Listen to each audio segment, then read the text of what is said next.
Welcome to the Learning Pines YouTube. We hope this video helps. Do you need to connect your Canon G2010 printer to your new laptop? This comprehensive guide makes it simple, even for those unfamiliar with printer setups. We will walk you through every step, ensuring a hassle-free connection from start to finish. Get ready to print important documents, vivid photos, and everything in between in just a few minutes. We will cover power, drivers, and the actual connection. First, make sure your Canon G2010 printer is plugged into a power outlet and switched on. Look for the power indicator light to be steady, not blinking, which means it is ready for connection. It is also wise to position your printer relatively close to your laptop and your Wi-Fi router. This proximity helps ensure a strong, stable signal during the setup process. A stable connection prevents frustrating interruptions later.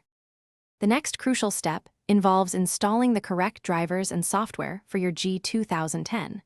Always download these directly from Canon's official support website to avoid compatibility issues or security risks. Search specifically for Canon G2010 drivers and select your laptop's operating system. Once downloaded, simply run the installer and follow the on-screen prompts. It will guide you through the setup. Now let's connect the printer. You have two main options, wireless or wired. For Wi-Fi, follow the on-screen instructions from the driver software. It will prompt you to put your printer into wireless setup mode. If you prefer a wired connection, simply plug a standard USB A to B cable from your G2010 printer directly into an available USB port on your laptop. The system should then detect it.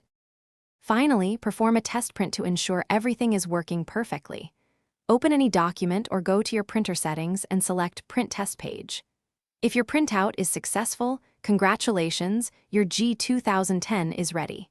Should you encounter any problems, try restarting both your laptop and the printer, then double-check all cables and Wi-Fi settings. Often, a simple restart resolves most minor glitches. Thanks for watching. Consider subscribing if we helped you.